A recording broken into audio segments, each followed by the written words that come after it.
Karena yang paling ditakutkan oleh Yusuf Mansur, pundi-pundi uangnya sekarang tuh menjadi hilang. Oh, itu yang paling ngeri dia. Ngeri dia. Anaknya dibully mungkin dia masih santai lah. Nggak ada itu dia. Kalau kayak orang ini muka tembok aja, nggak ada urusan. Tapi kalau uangnya nanti hilang, waduh itu mengerikan sekali buat dia.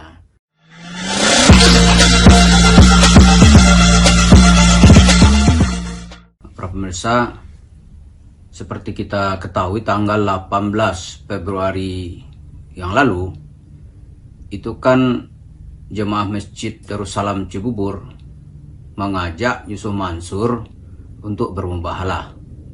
Ternyata dia tidak menanggapin, tidak ada kabar, nggak berani datang. Nah, saat itu jemaah sudah mulai kesal sebenarnya.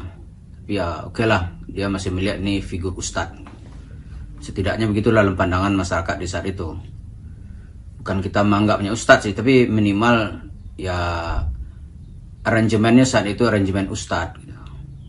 Nah, kemudian ada Pak Zaini tanya ke saya, bagaimana nih kalau kita lanjutkan dengan mubahalah jilid 2? Saya bilang dari segi hukum nggak ada yang salah, lanjutin aja. Kalau dia nggak mau datang ke sini ya cari tempat yang netral. Tapi saya minta, saya bilang, ini karena kasus ini sudah berkelindan gitu. Yang satu ini ditumpuk dengan kasus ini ada lagi kasus yang lain. Ya sekalian aja kita ajak itu yang disebut oleh Pak Iqbal itu Qaurunnya juga diajak gitu. Diajak bermubahalah, yaitu Jody Broto Suseno. Ajak sekalian, saya bilang. Jadi dari pihak jemaah nanti berapa orang yang bisa hadir, kemudian jadi tempat yang netral. Kalau dia takut diapakanlah di Darussalam itu gitu, padahal juga nggak ada apa-apa kok. Kemudian aja itu Jody yang disebut oleh Iqbal itu kan Qarun ya, kan Firaun nggak bisa jalan sendiri juga, ada Qarun. Nah diajak dengan si Qarun itu untuk sekalian juga ya membuat kesaksian bahwa dia bukan berbohong gitu. Itu aja, dan siap untuk dilaknat. Misalnya kalau dia berbohong, dia siap dicabut nyawanya secepat-cepatnya oleh Allah, dan usaha bisnisnya hancur gitu. Hancur, hilang tanah-tanahnya yang letaknya sangat strategis dan sangat banyak. Lebih konon kabarnya dari 100 tempat gitu. Nah, ini ada yang coba ngitung-ngitung itu, berapa itu uangnya gitu. Nggak tahu, kalau saya kan nggak ahli gitu-gituan. Ini informasi masuk ke saya ya, di satu tempat ya, itu bisa 15 miliar uang dengan harga asetnya gitu. Kalau lebih 100, bisa kita bayangkan gitu. Bisa 1,5 triliun sampai 2 triliun uang ngumpul di situ. Yang diakui oleh Jody itu kan ini tuh nikmat dan barakahnya sedekah gitu. Berkah dari bisnis itu uang sedekah diakui oleh Jody itu. Coba mau nggak dia?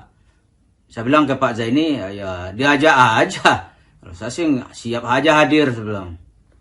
Nah ini pemirsa, setidaknya apa pelajaran yang didapat dari mubahalah pertama? Dalam mubahalah pertama itu sebenarnya masyarakat makin menilai gitu. Siapa sih yang benar gitu? Jemaah Masjid Darussalam kah yang berbohong, atau pihaknya Yusuf Mansur yang berbohong? Orang tidak bisa mengambil kesimpulan.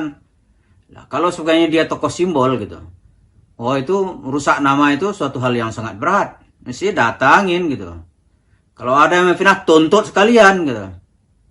Itu minimalnya dari satu situasi. Itu opini itu orang melihat, aneh si Ucup ini nggak benar ternyata nih. Minimal itu yang muncul gitu. Kalau dalam sisi yang kedua kita lihat itu, ini dengan kasus kemarin itu memberi pukulan telak kepada Yusuf Mansur, walaupun secara hukum material dia belum tersentuh, tapi seperti orang berjalan ini, Yusuf Mansur itu seperti di dalam sepatunya itu ada kerikil. Gitu. Jadi kasus di Darussalam itu seperti kerikil di dalam sepatu Yusuf Mansur. Dan sebentar lagi kerikil itu juga akan masuk ke dalam sepatunya Jody Broto Suseno itu. Jadi bayangkanlah orang kalau udah masuk kerikil ke dalam sepatu, dia mau jalan pasti jalannya pincang. Gimana caranya? Itu kalau di satu sebelah sepatunya, kalau dua-duanya, wah jalannya makin berat. Nah, kalau dia paksakan berjalan, gitu, apa yang terjadi? Kakinya bisa tergores oleh kerikil tadi.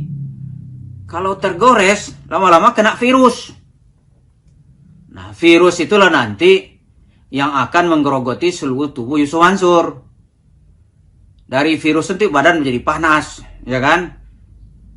Nah, mata menjadi bengkak gitu. Ngomong menjadi nggak lurus karena badannya udah kena virus.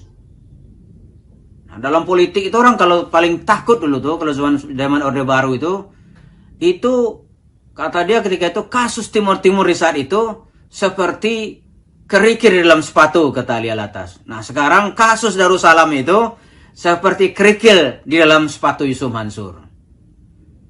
Itu baru sekali mubahalah. Kalau 2 kali mubahalah, udah dua-dua sepatunya nanti bisa masuk kerikil gitu. Ustadz kan bisa ganti sepatu, ya nggak bisa. Kan itu simbol gitu.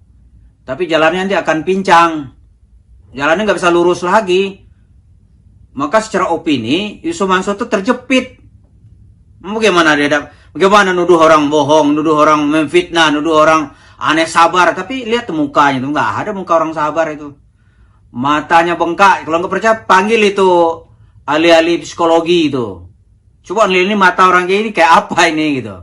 Kalau saya sih nggak ahli, tapi saya pintas selalu saya lihat seperti ya, biar nggak kena dalil, seperti stres gitu. Itu baru 1 kali diajak oleh jemaah bermubahalah. Ya kalau 2 kali ya, nanti kita lihat. Saya ditanya Pak Zaini gimana nih, dilanjutkan ini.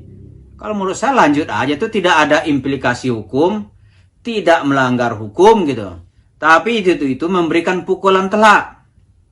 Seperti tadi itu seperti kerikil yang masuk ke dalam sepatu Yusuf Mansur. Begitu dia berjalan, jalannya pasti pincang. Nah, kalau dipaksain kakinya luka. Dipaksain lagi, badannya atau tubuhnya akan kena virus gitu. Nah, dia nggak ada pilihan lain kecuali dia cepat-cepat ke dokter, memakan antibiotik dosis tinggi gitu. Biar virusnya tidak menyebar atau pelemahan virus. Nah, dari satu kasus itu nanti akan muncul kasus-kasus yang lain.